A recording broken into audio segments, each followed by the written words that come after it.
for maps, which was another alibi for a commander. Habang patuloy ang delaying tactics ni Colonel Balbas, the rebels decided to go on the offensive for the first time since the start of the revolution. About 10 o'clock, one of my boys fired some rockets in Malacanang just to let them know that the other side had the weapons and they were willing to use it. And then at about 12 o'clock, we heard that they were planning to come and destroy our helicopters in Karame.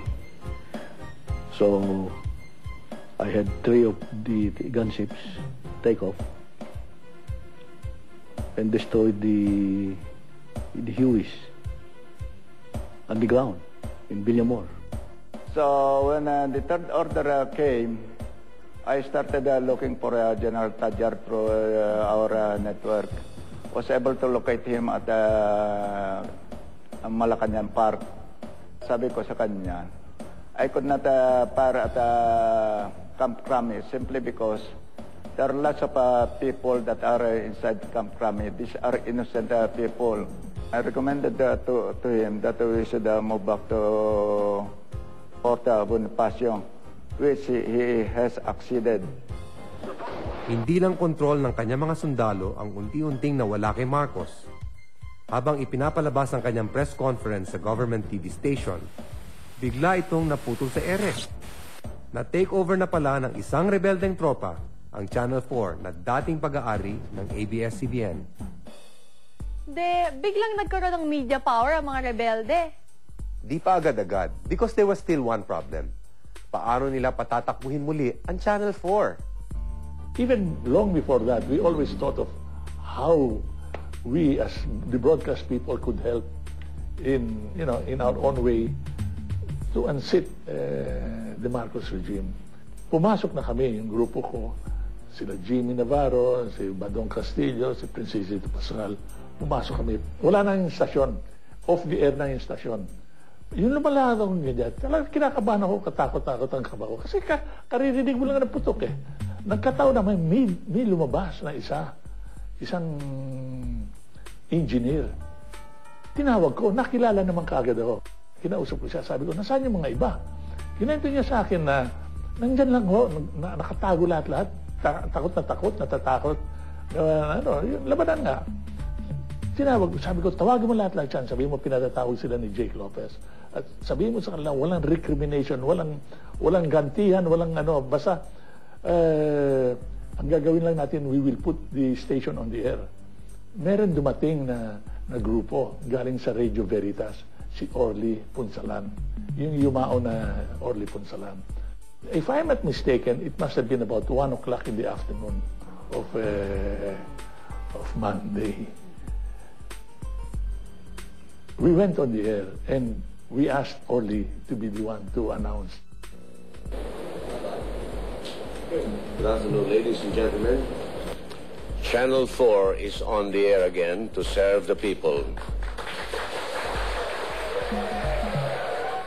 Kasama po kayo dun sa mga unang telecast, di ba, Tito? Tama. Ang daming artista at production staff na dating mga taga-ABS ang nag-volunteer ng kanilang services. Sarap talaga ng feeling.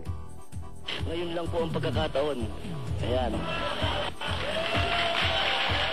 Gagawin ko rin. Napakasarap! Sobra na! Tama na! Balikan na! So, Tito, tuloy-tuloy na siguro yung kasiyahan ng mga nagrevolusyon laban kay Marcos. Well, the initiative had definitely shifted to the side of the rebels. Pero, kamakailan lang natin nalaman na meron pa palang huling plano ang mga nalalabing puwersa ni General Ver. And they were supposed to carry this out during the evening hours of that same day. That was a massive mortar attack of Camp Crame. At that time, the attacking element will be commanded by Colonel Eugenio Reyes of the Philippine Marines, who was my classmate in PMA. Herein, I can see that wala na rin siya. He does not have the heart to continue. So we understood that we were not going to do it. Bigla na lang tinawag ko ni Jal Ramat. Oh, the First Lady wants to talk to you. So, good evening, ma'am. Oh, Colonel, ganyan. Ma'am, hindi talaga pwede ito. Gagawin na ito, ganyan, maraming mamatay, kapwa Pilipino natin. So, maybe it's God's hand is directing all of us here. We are not going to do it, and we are not going to shed blood. By this time, the United States had also already made up its mind about Marcos. Nagpalabas ito ng isang statement na binasa ni White House spokesperson Larry Speaks. Attempts to prolong the life of the present regime by violence are futile.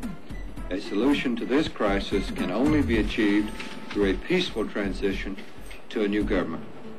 Anong new government yon, Tito Jim?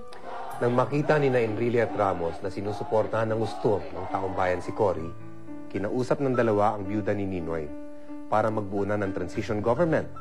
Kaya lang, ang gusto ng militar ay gawin ang inauguration ni Cory sa loob ng kampo nila para umano'y maging lubos ang kanyang seguridad. Hindi pumayag si Cory. Di sinong nasunod? Yan at iba pang naganap ang malalaman natin sa susunod na bahagi ng ating programa. Kaya dyan lang po kayo dahil kami magbabalik. So, Tito Jim, nasa huling araw na tayo ng 4-day 1986 EDSA Revolution. Tama. Sa araw na ito, narinig ni Marcos ang pinakamapait na balita sa loob ng 4 na araw na yun. Galing kanino, Tito? Makaraang maglabas ng statement ng White House calling for a peaceful transition to a new government, pilit na sinubukan ni Marcos at unang ginang Imelda na kausapin mismo si President Reagan at ang kanyang asawang si Nancy. Gusto nilang malaman kung talaga nga ba galing kay Reagan ang pahayag na yun ni Speaks. Nakakonect ba sina Marcos kina Reagan? Yun ang hindi nangyari. Pinigilan ng malalapit na advisor ni Reagan na makausap pa siya ni Marcos. Sa halip, ang kumausap kay Marcos sa isang matalik at pinagkakatiwalaang kaibigan ni President Reagan, si Senator Paul Laxalt. Mula kay Laxalt, narinig ni Marcos ang di niya sukat akalaing kayang gawin sa kanya ng Estados Unidos. I said, Mr. President, I'm not bound by diplomatic restraints. I'm talking only for myself, but I think you should cut cleanly. I think the time has come. And there was the longest pause on the other end of that phone. It seemed to last minutes. And he finally, I said, Mr. President, are you still there? And finally he came on and he says, yes, I'm here, Senator. He says, I'm so very, very disappointed. Bagamat gumuho na ang kanyang mundo, balak pa rin ituloy ni Marcos ang kanyang inauguration bilang inihalal na pangulo ng snap elections. Di ba paano yun, Tito Jim?